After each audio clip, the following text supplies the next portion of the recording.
Merry Christmas, Pastor with No Answer listeners. This is Jared, Joey's brother. Hope you enjoy this week's episode. I just want to let you know there are some audio problems, particularly in the middle of the interview. Joey's audio goes a little low. You can still hear him, but it's definitely not the most professional sounding recording. But I think you guys will forgive us. I think you'll enjoy the episode. Best wishes for 2020. Good afternoon, good evening, or good night whenever you have chosen to listen to this episode. I hope you are doing well. I am recording this in the morning. I just dropped my sons off at school late, and I had to write in the tardy slip the reasoning for dropping them off late was because of video games. I just wrote video games. Now, I don't do that too often, but it's the week before Christmas, man. Who cares about anything? All they're doing is watching movies and eating candy and all that stuff. So it just does not matter. I'll tell you something kind of funny, though. We were playing a video basketball game, and my son was destroying me, and I was so frustrated because my guys kept passing the ball to his guys, and it was just absolutely maddening. It just started turning unfun. I mean, usually I can compete and even beat them sometimes, but I was so frustrated. And so in the car on the way to school, I told those guys, I said, hey, you know how I always say that I'm not perfect and I'm actually got a lot of problems with me, lots of things bad about me. And they were like, yeah, totally. We totally understand. Nobody's perfect, actually. And I said, well, this morning was a great example of that. And they were like, well, what do you mean, Dad?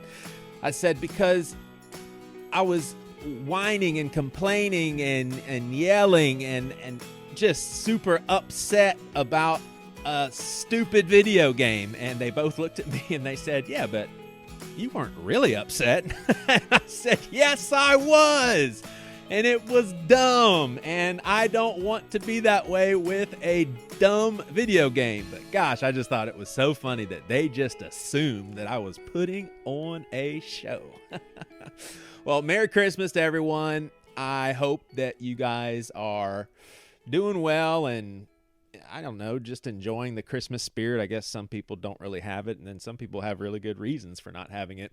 I want to tell you a few things that I'm pretty excited about with this show, the future of it. And next year, for example, I have missed the just general banter back and forth, joking around or talking about random stuff. I used to do that with Matt and Toby on the Bad Christian podcast. I used to do that with my brother on this podcast. So I have found two friends that I am actually very excited to have on here and do some of that stuff. And if it's not your cup of tea, you can always just skip to the interview. But I will continue the one-on-one interviews, but I am happy to have him and her join us. And looking forward to that. I'm going to share with you all what my psychiatrist called a very severe depressive episode. It has been quite a journey, and I want to talk about it. So I will be discussing that. I want to talk about just it sounds so intense to use the word divorce, but I mean, it kind of is a BC divorce, and just the untimeliness of it, the disappointment of it, and now just kind of the realization of the inevitability. You know what I'm saying? It was inevitable, and I can't think of the noun version of it, but just different directions that those guys are going as opposed to where I'm going, and we'll talk about that. I've been kind of silent on it for the most part. Some guests that I have had interviews with that I can't wait for you to listen to is I have interviewed a Christian futurist that just allowed me to ask him so many questions about sex bots and what's wrong with me? Why is that so interesting to me? It's not like I'm going to buy one. It's not like I want one, but just the moral discussion behind that is just so interesting. I think for a while there, he was just like, will you please stop asking me questions about sex bots? I'm a futurist. I have a lot of thoughts on the future. And so we even talked about robot pastors and just different things that I never conceived of being possible about the future. So I interviewed a really smart Jewish man who I will call a slayer of atheism. He has just a good handle on a lot of the philosophical debate and all of that sort of thing, and is very gracious and I'd say pretty humble about it, but super cool guy. Jack Hoy, we call him around here the Greater because he's the father, came on to talk about Trump. Very interesting discussion because he's not a fan of Trump, but he also had some highlights on the good in Trump's presidency and some of the stuff that has been positive. I just did a discussion that I'm so excited about just because it was so much fun. Tom Ord, I would say one of the leading voices of open theology, came on, and we had Jack Hoy, the lesser, who had gotten some flack from you guys as far as his dismissiveness of open theology. And so with Tom Ord on there, I asked a lot of questions about open theology, and Jack had some opportunity to ask his questions, communicate his critiques, and just general doubt of open theology. But gosh, there's so many interesting things. If God really doesn't know the future, and if God really doesn't have all the power, I'll admit I threw a bunch of crazy Joey questions at the guy. We have these are in the works, and so I can't confirm for sure, but we have one of the main actors from the Dukes of Hazzard coming on here. Some of you don't even know what that show is, but for some of you 80s kids, I just put a smile on your face. John Mark McMillan, Joseph Cumming, thanks to one of our listeners, Josh Whippy. He recommended Joseph Cumming is a scholar of Islamic and Christian thought who serves as pastor of the International Church at Yale University and works internationally as a consultant on Muslim, Christian, and Muslim Christian Jewish relations. So super intrigued by what I've heard about him, and he'll be coming on to school us on Islam and Judaism and Christianity, and I guess the overlap and all that sort of thing. I want to thank those of you that have gone to patreon.com/PWNA pod. These folks have recently joined. I think I've already said Joshua Grady, but I'm not positive, so I'm making sure I'm saying Joshua Grady right now. And then we have Luke Riley, Luke Harris, Rob Poole, Brannon, I think it's Brannon Cole, Andrew Holder, Chad Johnson, and Dylan Mason. Thank you guys. We're having a whole lot of fun.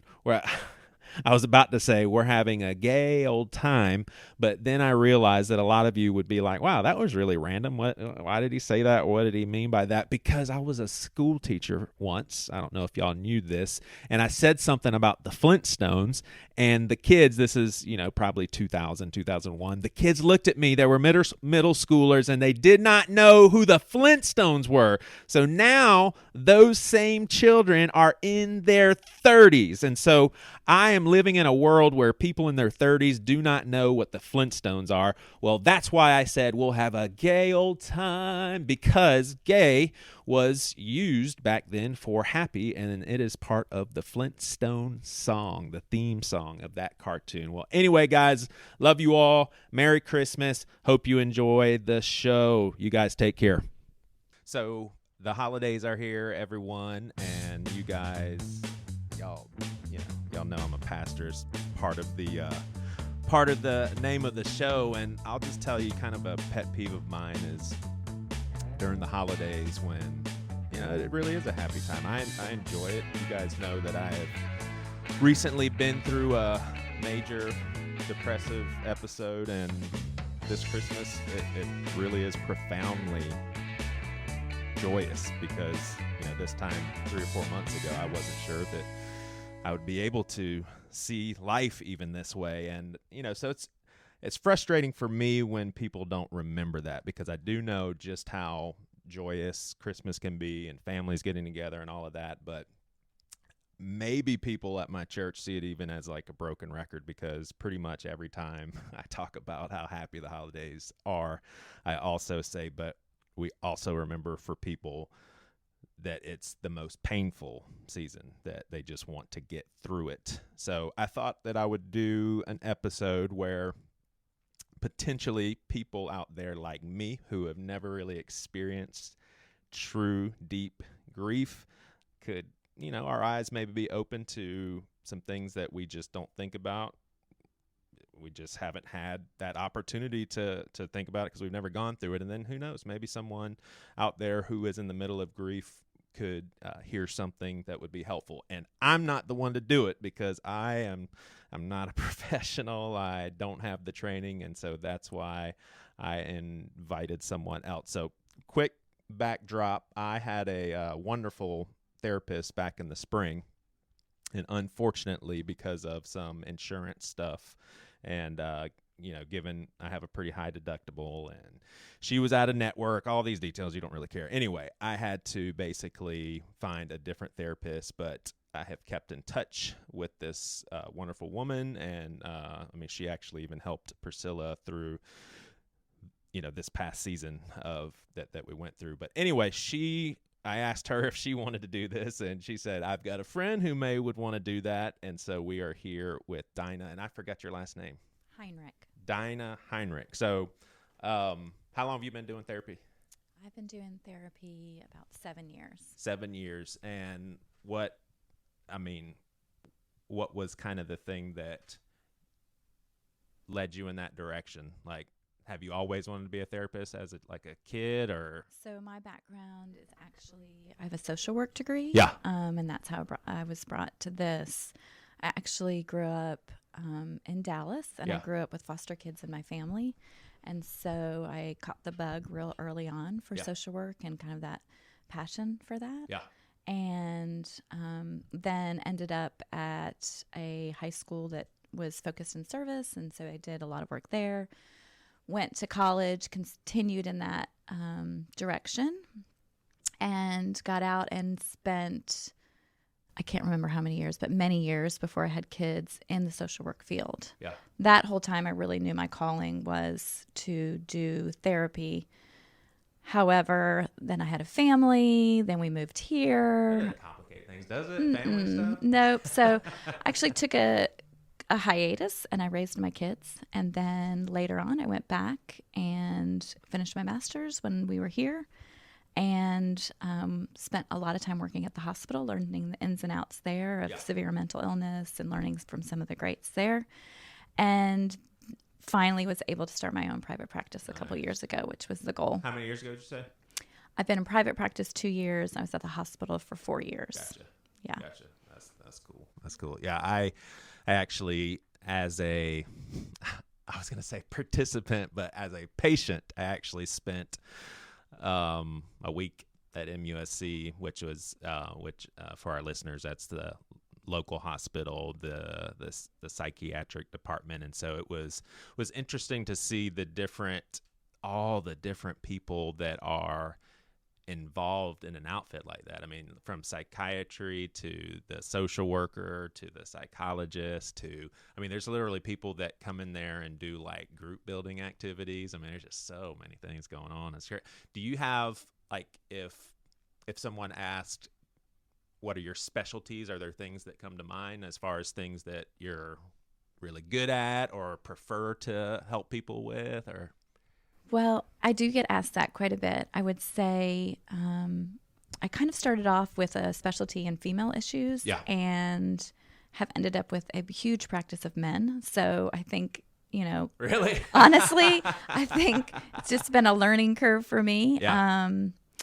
I do a lot of anxiety, depression, life transition. Yeah. I do have a background in eating disorders. I trained at the hospital in that. I have kind of fallen into a gender identity specialty that's just fallen in my lap as well. Yeah. But mostly I think my modality is what makes me more in my specialty. So I come from more of an acceptance and mindfulness approach. Yeah. But you'd have to do a little bit of research and to kind of figure out what that is. It's more in the DBT realm as opposed to the CBT realm, and so that's more what I find myself specialized in. So that I think when people think of mindfulness, they think of meditation, being grounded, and those are sort of the things that I can focus on, and learning how to hold both the uncomfortable and the comfortable, and learning how to hold that, and moderate through life. Yeah, that makes sense. All right, so here's where I want to start. I have had the I want to say opportunity, but that sounds very positive, and it was not positive. Obviously, I love my friends, and I'm glad that I was able to be there for them, but I would have liked, like anything, for this not to have happened. But my wife and I are very close to a woman who was widowed back in 2012. We were super close with her husband. Also, he died in a car accident back in 2012. And so obviously those, first year, second year, third year, whatever, she was actually on this podcast to talk about her experiences and everything. I mean, I've been able to learn about grief. And then just recently, well, it seems recent, but it's been a good couple of years.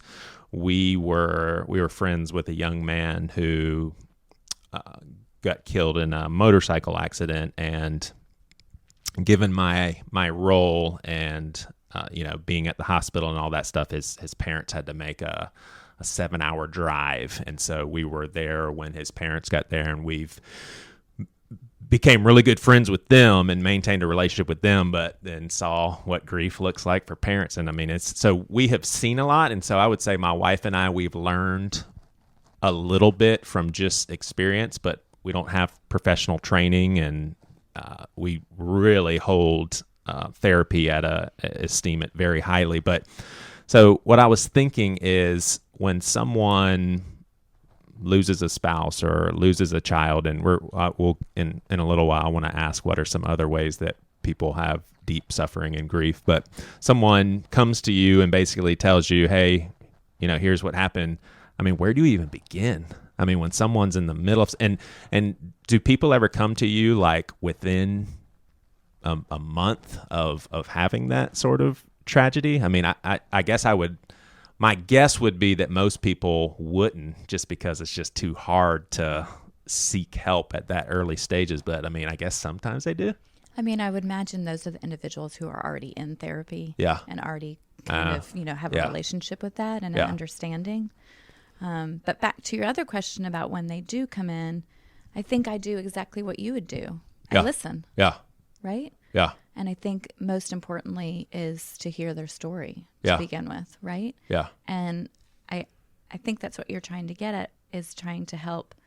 I hear what you're saying is to help people help others through grief. Right. And I would say the most important thing is just to listen to them, listen without judgment. Let them tell their story. Let them cry. Let them have memories. I would think that's where I would recommend to somebody else who's trying to help someone through grief. But for me, I will just start out by listening and kind of figuring out, what is the story? How is this impacting them? Right. And then, moving forward. Everybody's goal in therapy is different. Right. Right? Some people want to just vent. Some people want you to solve. Some people are really disabled by whatever's going on. And so then you have to, do a lot of solution focused. But with everybody, it's a little bit different. Yeah. I mean, if someone that's so interesting. If someone comes to you and basically you're kind of catching on that they're there to vent and just kind of get stuff out, is there ever, I mean, obviously you want to honor that and be that for them, but is there ever a time when you say, hey, are you willing to do some work here? Because, as your therapist, I care about you, and I think there's some things that we could work on together to get you to a next step.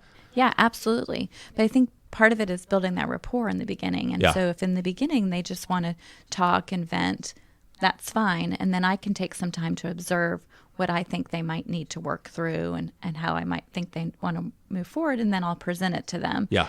And usually by then, if we've gotten the rapport going, they'll say, oh yeah, I didn't even think about that. Let's figure out, what do you think? And how can I move forward, or how can we attack this? And then I'll move forward with that. Yeah, totally. Totally. But I think, most of us are, or at least myself and the therapist that you used, were client focused. So we try to meet you where you're at and move you through the journey as you're comfortable. Right. Right. Yeah. That's awesome, because it's ironic, because here you are, a therapist where your number one goal is to see, I think, is to see the other person, get to a healthier place. But I've actually seen, like, some of these people that I mentioned who I've seen close up their processing of grief. They've had family or friends who it seemed like there were some people who had like a let's move along here sort of thing. I mean, do you think that people are like that because it's uncomfortable for them? Yeah, they feel helpless and hopeless, and so they're watching a loved one who won't get out of bed in the morning, or can't get to work, or isn't eating, or whatever it is that they observe that they think is unhealthy. And what they don't realize is that just might be part of their process. Yeah. But they want to fix it. Right. But with grief, it's just going to be different for everybody. So that person might need to be in bed for a little while, or whatever it looks like for them. And I think it's just uncomfortable for the other person to sit through it with them and say that's okay. Because I guess it's also am I enabling it? Right. Right. And I'd say I get so many calls, mostly from friends, saying, oh, my family member is dealing with this, and they won't get out of bed, and they haven't done this, and I'm so worried they're depressed. And I'm thinking, well, they just lost a child. Right. So maybe it would be normal or expected that 6 months in, they're still struggling, right? 6 months, wow, yeah. Right? Probably. But I mean, really. Yeah. And so I'll say, I think what you can do is, as somebody who loves them, is offer to help, offer if they want to get out of bed, if they want to go do something, that you'll be there with them without pushing. Yeah. Right? Yeah. And kind of open the door to that, and open the door to be helpful, but not to push. Right? Yeah. Or offer, would you like to go see a therapist? Do you need help getting to a therapist? To those types of things. Yeah. Would you like me to walk through this with you? Would you like me just to distract you? Would you like to sit and talk about your loved one? Right. Right? Yeah. I mean, is there ever, and I mean, at any time say, that's a dumb question. I don't think there's dumb questions. If we don't know. I may not know all the answers. Is there ever a time when a friend or family member that's not a professional does push? Like, is there ever a time? Do you mean, is there appropriate time? Yeah, is there ever an appropriate time? And if so, what's the appropriate way? I mean, because some people that, and I gave two examples, but I'm coming from a reference point of many different situations that we're aware of. And usually my wife and I, it's kind of a genuine, natural flow of who we are as people. But then I think at some points too, we just consciously make a decision that, hey, we are going to be here for these people, to listen to them vent, to tell them that we love them, that we don't understand what they're going through, but we are grieving with them. And very seldom, if ever, have we tried to be a person in their lives to like help them get to the next step.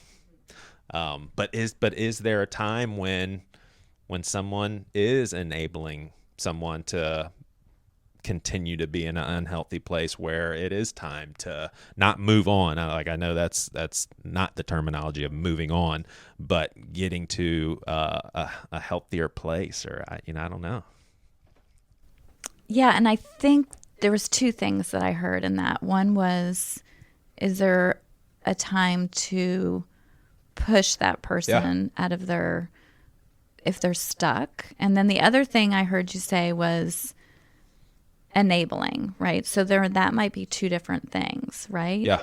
So I'm going to use a personal example. Yeah. So I have a friend whose husband died tragically, and her best friend would come over every day and get in bed with her and cry with her every day, Yeah. forever, Yeah. for months. Well, that was enabling to me. That's not appropriate. Yeah. I think it's appropriate in the beginning to hold their hand and to be there for them, but to encourage that kind of behavior, I thought, personally and professionally, was enabling. Right. However, so to that question, right? So let's say somebody's grieving and then, someone's going out and drinking with them every night, Right. or, I think some of that's an enabling Right. behavior Yeah. to not move and get unstuck. But I think if you see somebody who's stuck, and that's really hard to decide what is stuck, Right. right? And so we have clinical definitions, which I think are kind of sometimes not really relevant Yeah. in this situation. Is, okay, do we observe that they're completely debilitated by it, Yeah. right? What do we observe as the friend? And if that becomes the case, and we think that, clinically it would be 6 months, Yeah. which we don't always think we need to put Yeah. a time frame on it. Yeah. I think that would be the time where you can step in as a friend and say, you might need a third party to come help, if they're open to that. I think that's a great way to get a professional to come in and help move them along and get them unstuck. Right. And again, I think, like I said before, just open doors for them, Right. right? Ask if you can help and be along. But I'm not really quite sure.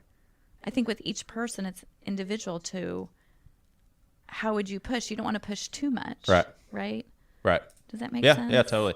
So 6 months into it is kind of like all right, let's. It's a clinical. That's a clinical. Yeah.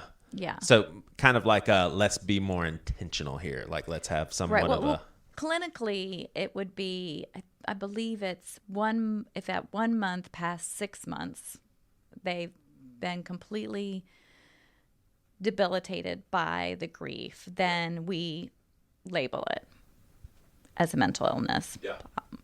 I don't really think that's necessary. But again, I think everybody is different. Right. Now, I've heard some people say that whole first year is almost a blur. So I could even say, from an unprofessional standpoint, I would have guessed that maybe like a whole year, it's like that person is just barely getting from one day to the next, Right. And so I think in that definition, it's more completely debilitated. Yeah. Right. Yeah. But I agree with you. I think, and I don't know a year, 2 years for everybody, but it can be a blur and you're just getting from one day to the next. Yeah. All right. So this is probably a common sense question, and I would imagine your answers I'd be like, oh, yeah, that makes sense. But when I think of grief, I do think of the loss of a spouse, the loss of a child. Like that's like my first two go-tos. But grief, divorce, what are some other ways in which people grieve that I'm not even thinking of? So I think we grieve, definitely divorce, the loss of, what you thought your family was going to be, also the loss of the partner. I think we have loss, if you've lost a job, or if, I think especially during the holidays, you kind of evaluate and you say, wow, by now I hear this a lot in my office, I thought I'd be married with 2 kids, Yeah. right? Or I thought I'd be finished school, or I didn't realize that because this and this and this happened that I would, be in my 8th year of college. Right. Or people that have physical or mental illnesses, and that's kept them from living the life that they had anticipated. Yeah. I think during these times they experience that loss, the grief, right? Yeah. And there, you do have to grieve that, right? Right, totally. Yeah, as you were talking, Lieutenant Dan came to mind. Right. And seriously, he's sitting there in the wheelchair, his, long hair, beard, and, the clock just ticked down to January the 1st, whatever, 1970 something, and he's just literally staring out into space, and he's reflecting on, okay, this is where my life is at. I I don't have my legs. I'm not doing anything with my life. And I'm, in his mind, he's probably saying I'm a nobody. I don't have a family, and everybody else is kissing and screaming and saying yay and all that stuff. Yeah, it's so crazy how the holidays, it really is I don't know if this is I always mess up figures of speech, but almost like a double-edged sword, as far as for some people, that's probably not the right terminology, but for some people it really is just unbelievable joy, and this is just so great. And then for some people it's the complete opposite. It's almost like this is better. It's like the sun hardens clay and also melts ice. I mean, it's just two totally, different things. Yeah, and I think whatever it is, it's exasperated during the holiday, right? Right. And to me, in an irrational way. Right. I just see a lot of stuff come up in my office. You said irrational in an irrational way? Yeah. Right? I mean, what we could deal with last month or 2 months ago and what we can deal with in February somehow seems unsurmountable right now because we have all this crazy pressure of the holidays, and you should feel like this, and your family should look like that, and everything, you should have these types of finances, and this should be under the tree, right? Right.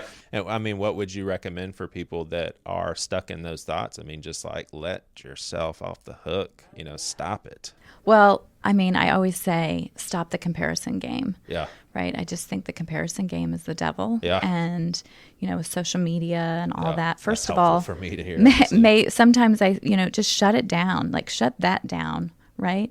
But I mean, I say this all the time, but especially during the holidays, as people present in different ways, remember that that's just how they're presenting on the outside, right? Yeah. There's always a story on the inside. And so, try not to compare yourself to that. Yeah. Is there like so I guess first thoughts when I think of grief, it's obviously always starts as situational. Is there ever a time when it crosses into, and like, I don't know if I'm using the right terminology or thinking through this correctly, so correct anything that I'm saying that's off, but is there a time when it goes from situational to a chemical thing, like the situation changes the way that their brain is working, and that's why people will sometimes get on medication after a crisis happened, because their brain is needing fixing. Absolutely. And I wouldn't say that's any different to any other situation, right? So we can have another situation that we sit through and that causes a chemical imbalance. Yeah. And so, yes, absolutely, that can. I mean, we know that thought process and environment and, like you said, situation, those can change our brain chemistry, okay? Yeah. So, yes, we might need some pharmaceutical help to push us along to get us through that. Absolutely. Yeah. Those are all related. Yeah. Do you, when you think of someone that is going through major grief, and obviously, I mean, you don't have any skin in the game here. It's not like you're going to acquire patience from this interview. So, but when you think of people going through grief and you think of them never seeing a professional and never receiving therapy, I mean, would you put it in the same level of someone who has an ulcer and they never see a doctor? It's like, it's not going to go well for you if you don't get help. I mean, would you put grief in that category of you really need to always get help? I mean, grief is something you need tools, you need guidance. You can't do this on your own. That's a tough question. Because, of course, I come from the philosophy that I think therapy is always beneficial. Right. Even if you're not grieving, right. I think it's always beneficial. So do I think that you'll build skills and become better emotionally if you go to a therapist? Yes. I hate to make a blanket statement that you're not going to get through it well without it. Right. I mean, some people have some very good resiliency skills. But maybe it's always at least helpful. Yes. Yes. Thank you. I think it is very helpful. Right. Very helpful. Right. All right. Well, when I think of grieving, I also wonder, is there like and I've heard you say already 2 or 3 times that everyone is different. Are there some consistent patterns when it comes to the stages of grief? Like, is there a pattern that most people, like, you've just learned from talking to them, you're like, okay, yeah, that makes sense. I mean, there's like a universal pattern that a lot of people kind of go through? So that, again, is an interesting question, because traditionally we have subscribed to this standard of the stages of grief. Yep. And recently there's been a lot of discussion about, or alluding to, that we don't necessarily have to go through those stages in that order, right? So we used to have the stages, and you could go back to one stage, but then you'd have to go through the stages again. I think the components of those stages, anger, denial, now you're going to get me, negotiating, all those, I think you can see them in grief, but I don't think that we necessarily have to go through the stages as was so prescribed in the past. So that used to be kind of like you see someone and you almost like prescribe, Yes. here are the stages that you're going to have to go. Yeah, you would almost like give them a handout and say, oh, these are the stages. What stage are you in? And you have to move through the stage to get to this stage. And your final stage would be acceptance, right? And I think that now the new dialogue is, you don't necessarily have to do that, because grief is different for absolutely everybody. Yeah. Do we see these components of grief? Absolutely. Yeah. Is it necessary to move in this direction? Not necessarily. Yeah, gotcha. Does that answer your question? Yeah, I think so.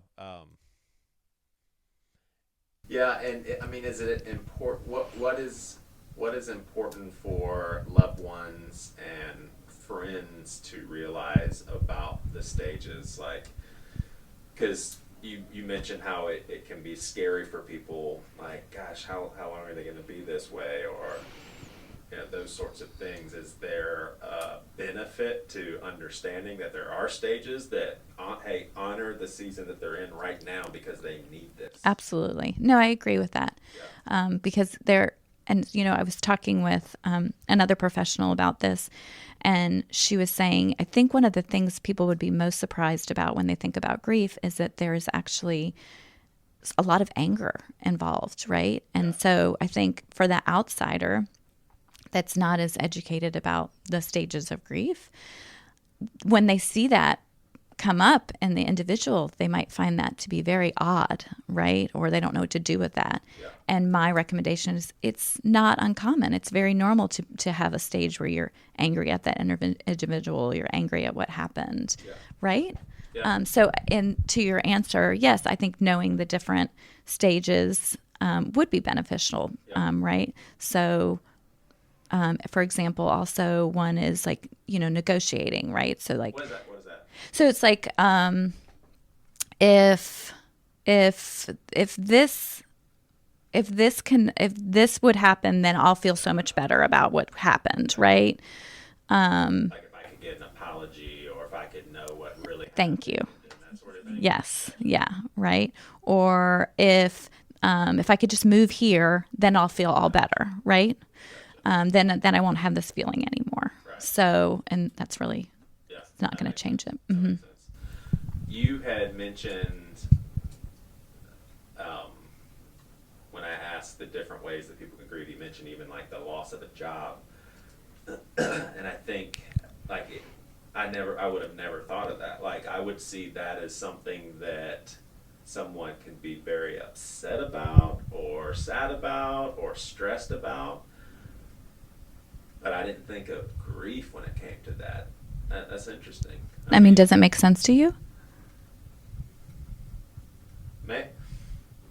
Maybe it would be, I mean, it's probably almost inappropriate to put different levels of grief, but like definitely when I think of someone who lost a child as opposed to losing a job, Well, sure. kind of two different worlds. Right. But yeah, I guess, yeah, maybe that doesn't make sense. Maybe that, and that would be, that's a good thing for me to hear, to actually think of stuff that I wouldn't normally put in the grief category Right. as something that someone's grieving. Right. And I think, it all depends on what the situation is. But if you have, a father who's the breadwinner of the family and has a really good job, and that probably his ego's attached to it, and then he loses that job and his finances change, and he no longer has the status that he had, and maybe this is what he worked for his whole life. I mean, there's a lot of grief that goes with that, right? A lot of acceptance of really there's a lot that's complex, right? Yes, I'm also not to put it in the same category as the death of a loved one, but there's still grief involved, in my opinion. Yeah. So loss of a job, loss of a relationship, and I'm certainly not trying to make sport of anything, but a house fire. Sure. House. Right. I mean, I guess just any loss. Yes, I really do. I see just things that you don't even, I can't put my finger on it right now, that I see in my office, though, and individuals that come in and they don't even realize. I'm like, did you take a minute to grieve that? And it seemed so minimal to them. And then they think, well, yeah, I probably needed to. Really, even if it's like a friendship, right? Like, do you need to grieve that friendship? If you had a falling out, you need to grieve that right now. You need to grieve these little things. Or your husband had a stroke and he can't operate the way he used to operate. Well, you need to grieve that because you had this picture in your mind and you've lost that, and expectations are different. So I think it's okay to sit in a minute in it.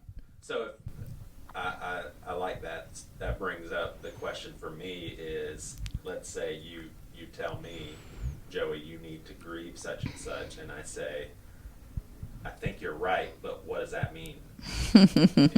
What are you telling me that I need to do then? Right. So I think we would do just kind of what I said. Okay, let's look at what did that mean to you? Yeah. Right. How has it changed? What were the expectations that you have? How have that changed now? What has that felt like for you? Just to kind of sit in that and just figure out how expectations are different. I would ask you, what did you lose, right? Let's say it was physical. It's almost like an acknowledgement. Yeah. And then I think once you start talking about it, you're like, oh yeah, I did.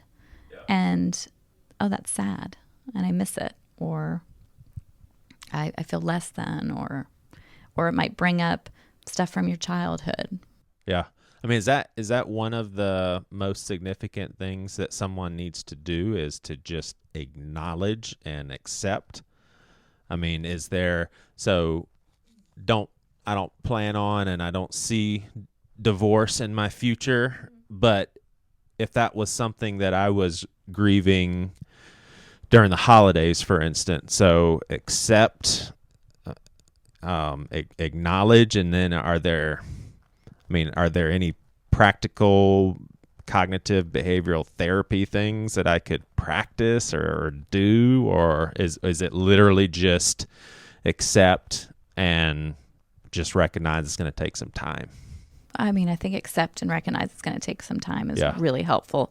But to talk about it, to cry about it, if I have a very good friend going through a divorce right now, and somebody asked her the other day, we were just had a nice brunch, and then somebody said, how are you doing? And then all of a sudden tears started flowing because, in that moment it felt hard. Right. And so know that it's going to ebb and flow during the holiday, right? So, and to accept that it's going to ebb and flow. So at this one moment, it might be great and everything might be okay and you feel good and the holiday's wonderful. And then 5 hours later, you're feeling lonely or sad or disappointed, and that's okay. Yeah. Right? And sit in that for a minute and allow yourself to feel it and why. And if you need to talk to somebody about it, talk to somebody about it. Yeah. Right? Yeah, totally. Yeah, my wife, her father passed away 2013, December the 18th.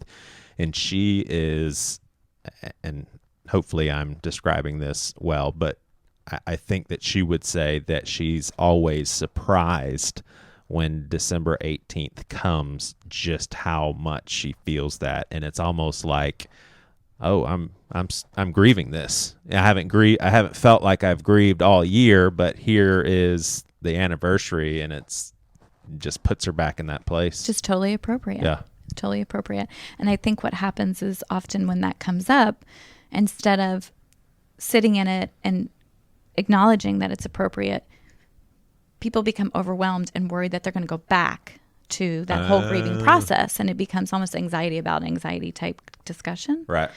And to know that it's okay. It's just a wave. Sit in it, have the memories, do what you need to do, and know that this will pass, and because you have gone through the process and it will be okay. Yeah. Right? Yeah. But I think we put a lot of judgment on that, and then you become scared. Yeah. That you're going to go right back to that spot. That makes sense. Right? That makes sense. Yeah, for sure.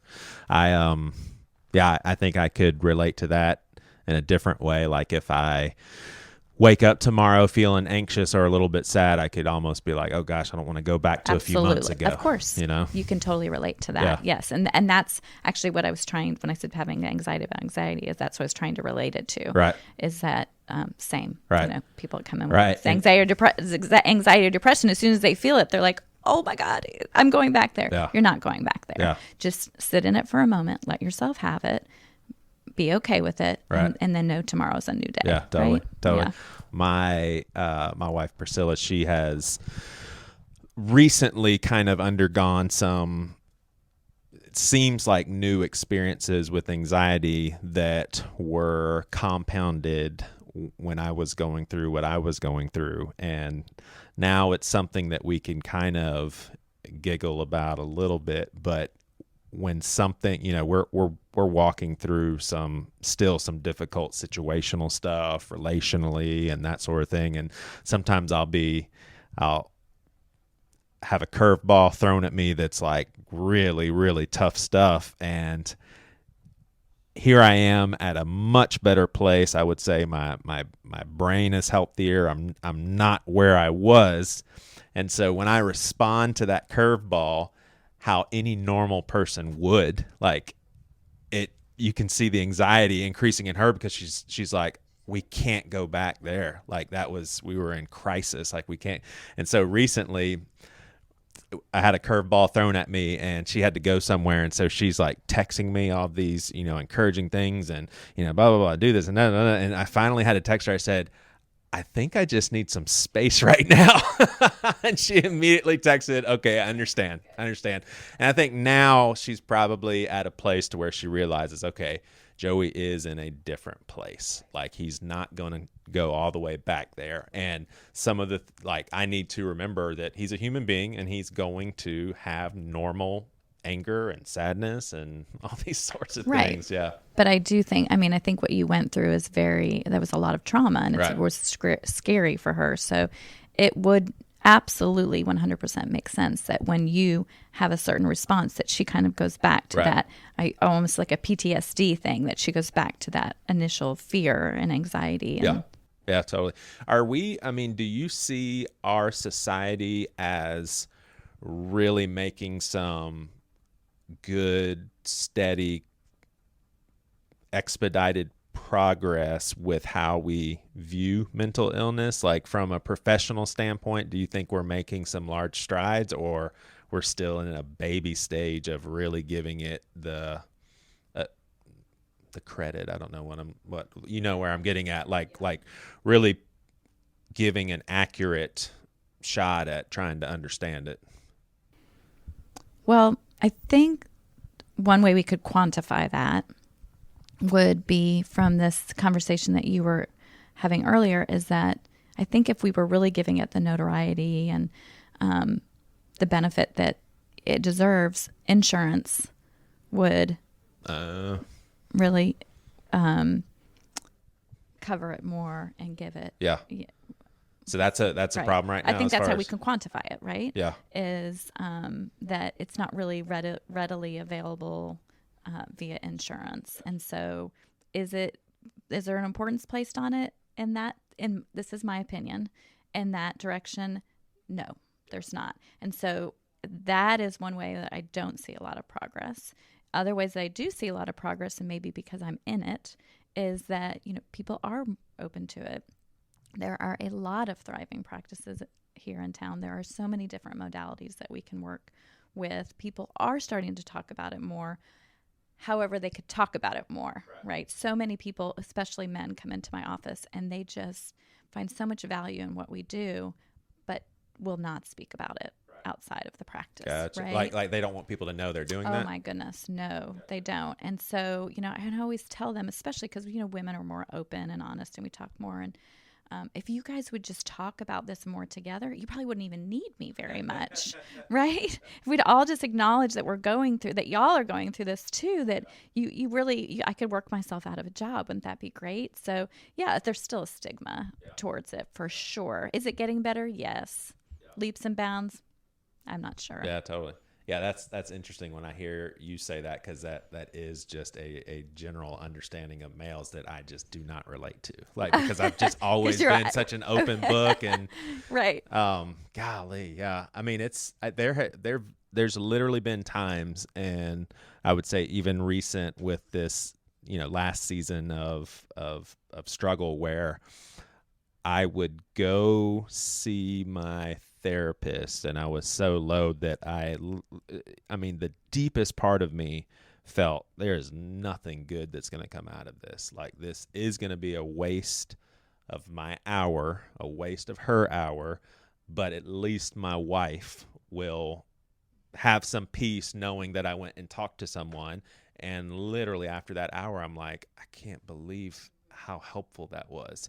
And partly, obviously, because she knows what she's doing and she has a lot of experience and study and all that stuff. But I would even say part of it was just the actual act of opening up with someone. Like, that's therapeutic in itself. And I didn't realize that. I mean, just talking is therapeutic. Right.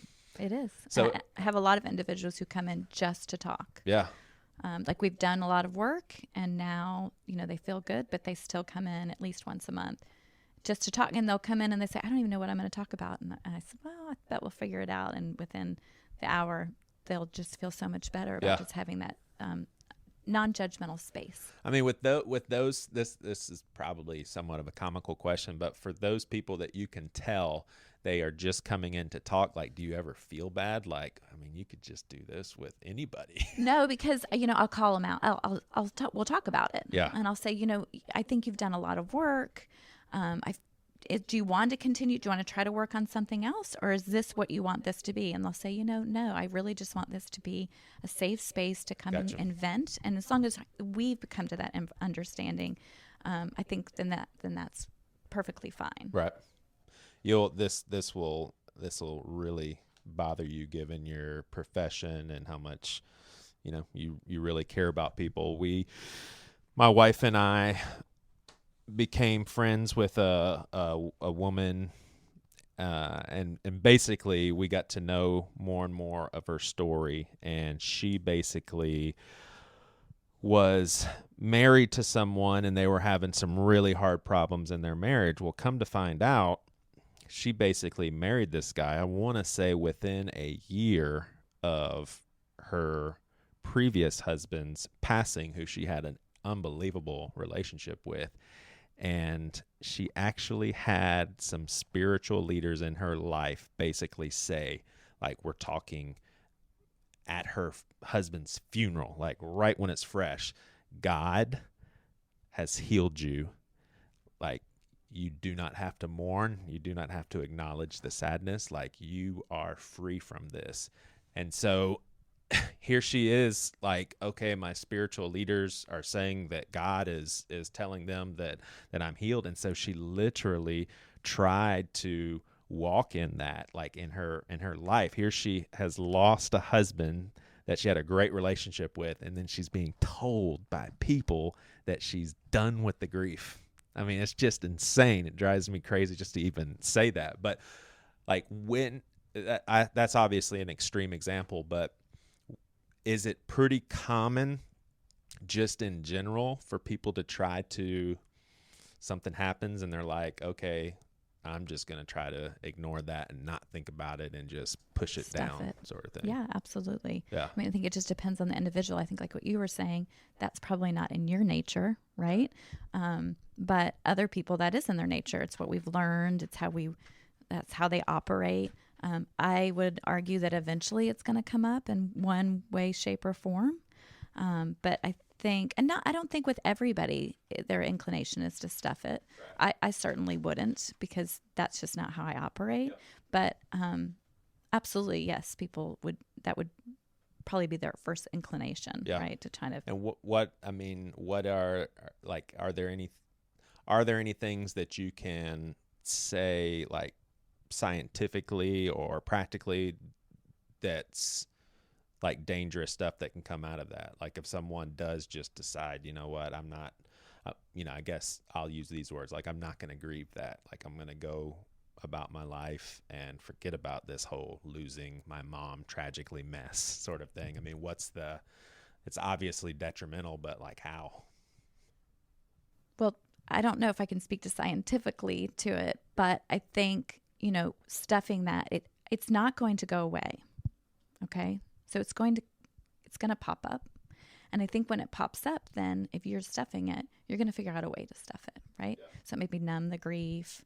That might be explore activities that are unhealthy, just developing unhealthy behaviors, right? Yeah. Or might be, having anger that you don't even know is related to that, and it comes out here.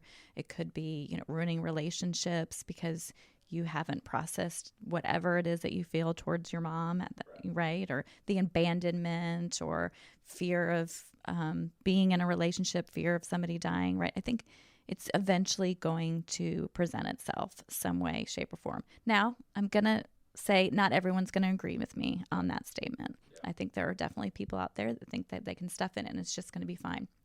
I think if they sat and really delved into it, they would figure out it is popping up in other ways. Yeah. Right? Yeah. Yeah, that makes sense. So wrapping up this with a few more questions, are there, like, with the different types of grief? So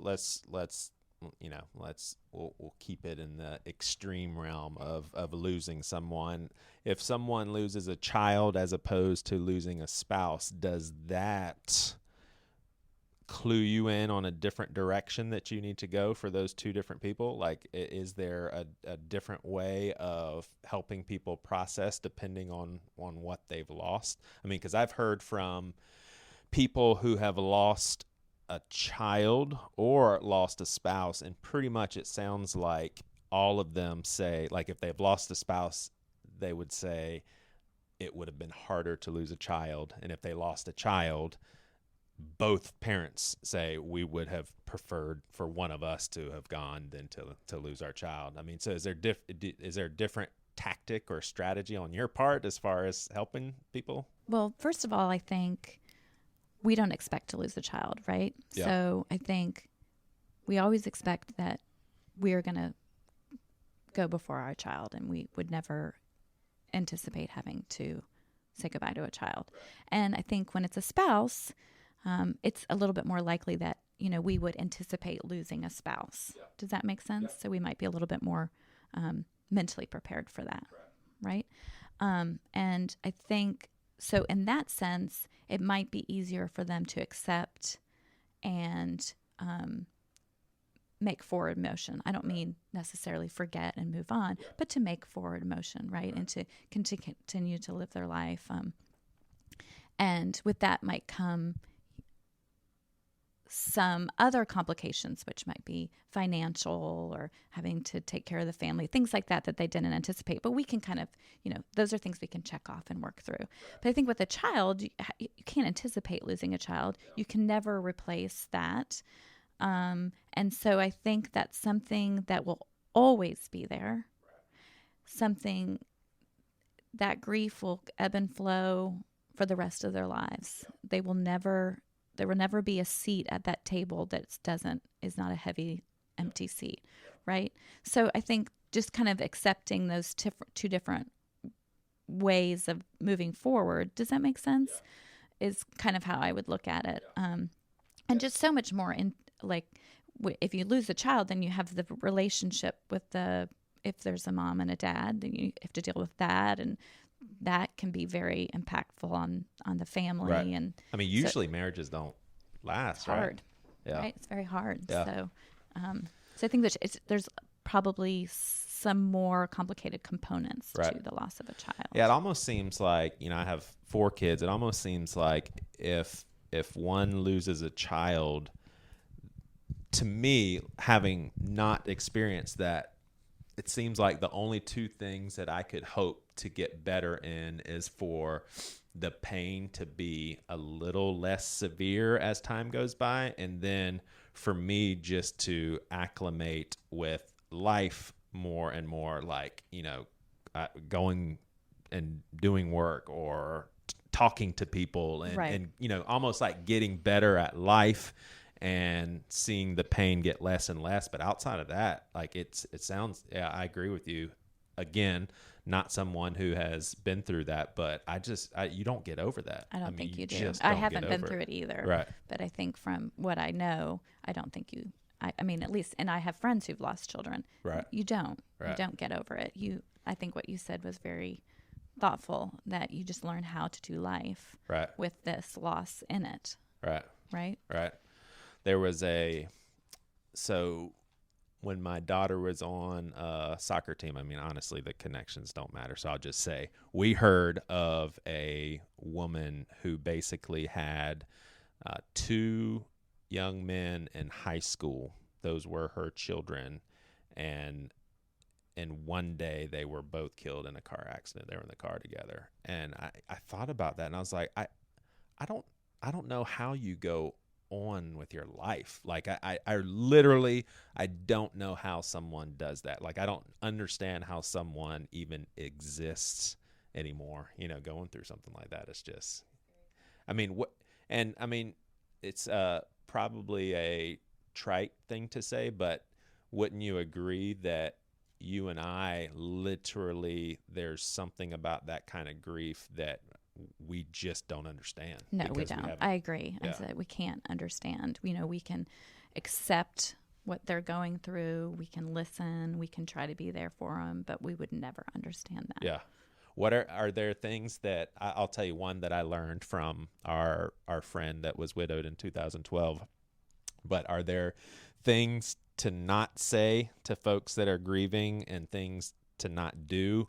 One that we learned was not using the phrase moving on, because she's just like, I'm never moving on from that. Like I have to continue in my life, but it's not called moving on. Right.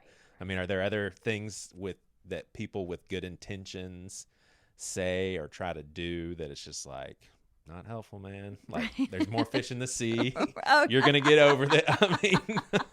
Yeah, I think those are the obvious, right? Yeah. And I think people don't know what to say. And so that's really a complicated thing. I think you're right. Things like, moving on. I think also to be very mindful of somebody's spiritual base, right? Yeah. So if they don't have a relationship with God and just say something like, oh, I'm sure they're at peace in heaven, things like that. Right. You need to be mindful Right. of those types of Right. things. And so I think you're right to not say things like, oh, you'll find somebody else or it'll get better. But also I would really encourage people to not, because of that, don't be fearful of not saying, say something, right? That's what I would encourage people. Acknowledge what's going on. Ask them if you would like to share a memory. Ask them if would you like to go do something to get your mind off of things, right? So see where they're at, but don't ignore the obvious. Yeah. For example, I was in Hobby Lobby yesterday and That's my favorite store. Nope. And someone behind me was an acquaintance and that I've known for a really, really long time. And she lost her son this year. Yeah. And she was behind me in line. I said, oh, hi, blah, blah, blah. And I said, how are you doing? Yeah. How are you doing in the season? And she said, she said, that's okay. We're putting one foot in front of the This has other. been within the last year? Oh yeah. Oh, Oh yeah. goodness, yeah. And she said, we're putting one foot in front of the other and we're doing okay. And I said, well, I just wanted you to know I was thinking about you. I see you on Facebook and I know this time can be really tough for you. And she said it is. And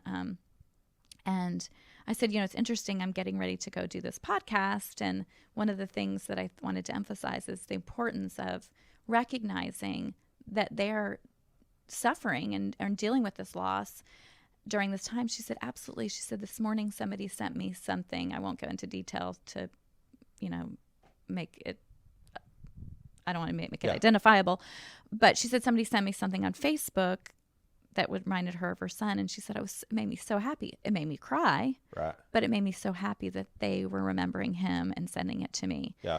And so I think that's one of the things I really would like people to know is don't ignore that they're going through that loss. Yeah. Say something. Yeah, totally. Right? Even if you don't know what to say, say, Right. I don't know what to say, but I bet this is super hard for you. Right. Can I give you a hug? Right. Totally. Right?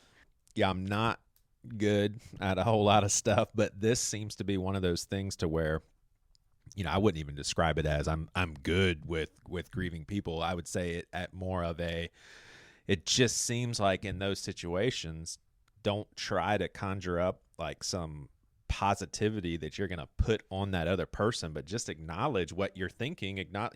It's simple as, look, I don't know what you're going through. Like there's no way that I can know, but please at least know to the best of my ability, I'm with you, and I hate to see you like this. I am mourning with you. I'll do anything for you, sort of thing. And then, there's been some times where this is like, as a pastor that has to go to the hospital after someone passes away or hearing some really bad news and having to go somewhere, it's like, I am glad that I have this thing in me that basically is like, you cannot do anything to make everybody feel better. So that is not why you are going. You are going to be there. And that's so helpful. And obviously if I'm going to the hospital and the family has asked for this, then I know that they're just wanting presence there. I don't want a pep talk. Right. But yeah. I think a lot of the questions you've asked me is, when they come in my office, what would be my next step or what would I do? And I think it's not very dissimilar to what you do. I'm not there for a pep talk either. Yeah. I'm kind of there to listen and move them in a direction that they're comfortable with at their pace. Right. Right. And just to help them put one foot in front of the other. Right. So there's not but that's really. what I don't know how to do. There's not really. I don't really have a prescription for that. I just think with our training that we can help lead people the right way. Yeah. Right. Yeah. Yeah. Totally. But I think what you're doing is excellent, which is building rapport, just being there. Right. And that's really all you can do. There are no words to make that pain go away. Right. Right? Yeah, totally. But you do have the tools after that initial stage to actually help someone get to point B, Right, absolutely. Yeah. All right. It's more like, and helping people build resiliency, right? And what does that look like? And Right. how do we put one foot in front of the other? And how do we build ourselves up? How do we get up? Yeah. Right? Yeah, totally. So this has pretty much already come out in this conversation, but kind of as somewhat of a summary. So people that are listening and the holidays are approaching and they're jazzed about the holidays, but there's that one person that's going to come to that family get together who suffered incredible loss. What would be your recommendation for the loved ones of that person that are going to see them and be around them or a few? Yeah. So I think, first of all, if we have to remember that if there's been a significant loss in the family, and even if it was a divorce, that we have traditions, right? And those traditions are going to change now, and they're going to look a little bit differently. So help everybody create those new traditions, but still honor, if we have an individual it's been lost, to honor them, right? But I think what we were talking about, I think the most important thing is to acknowledge their loss, to talk about it. Do you want to talk about it? Do we want to talk about some memories? Or would you rather not, right? Would you rather make cookies and kind of be distracted? What would make them feel more comfortable? Yeah. Right? Like Fair? basically putting them in the driver's seat. Yeah. Fair, right? What would you like to do? Yeah. What would help you feel good in this moment Yeah. to help you move through this, right? Yeah, a good starting point I would say is try not to make it about you. Oh no, right. And your comfort level, because it is uncomfortable to be with someone in their pain. Well, just do it though. Right, exactly. And it is uncomfortable, right? Are there ways in which people who have gone through grief are there, and maybe this is just speculative, too, but are there things in life that they're more equipped for than people like you and I who have never gone through something like that?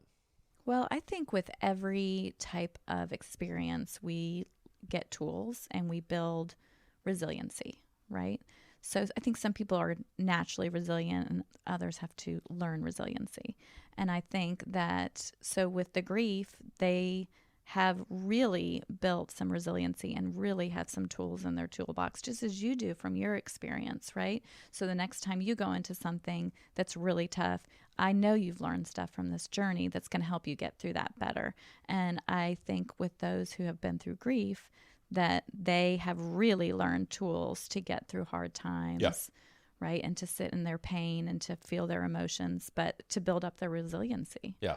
I think. Yeah, totally. Yeah. The father of the guy who died in a motorcycle, when he said this to me, I was like, oh my gosh, I just never thought of that. But that is so true. Like he said, my whole life I was always like, God, I'll give anything up for you. I can make it through anything. Just do not take my boy. He's like, that is the one thing that I cannot survive if I lose him, and like just do not take him. And when his son passed away, like he said, there's really no form of pain that he fears anymore. He's like the one thing that he felt like he couldn't handle, he's having to undergo. And so he's just like, I don't really fear pain, there's really not a whole lot in life that he fears. Don't you think that your perspective on life completely changes? Yeah. And I even, a lot of these folks that we have, walked through these experiences with have had some, and totally understandable, they have had a little bit of a hard time with people that, and they admit that this isn't cool, but they have had hard times with people that go through things that just seem kind of trivial.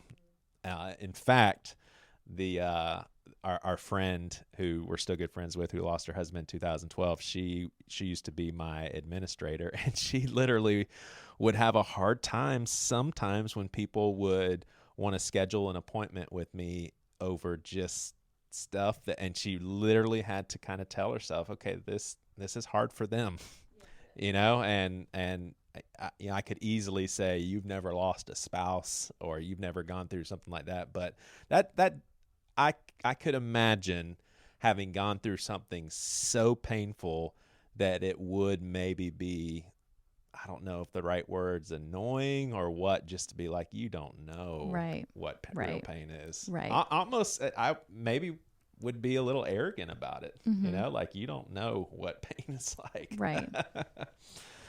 Gracious. All right. Well, and last question, someone who is grieving, like your friend that lost a child within the last year, and they're heading into the holidays and they want, like anything, just to crawl in bed and not go to any of the parties or any of the get-togethers or anything like that. What would you tell those folks? Do your best. Yeah. Do your best. Be patient with yourself. Give yourself some grace. Do what you can do. Try to set some goals for yourself so you do get out of bed. If that's the scenario that they're in. Right. Reach out for support. Know that this season will pass, the Christmas season.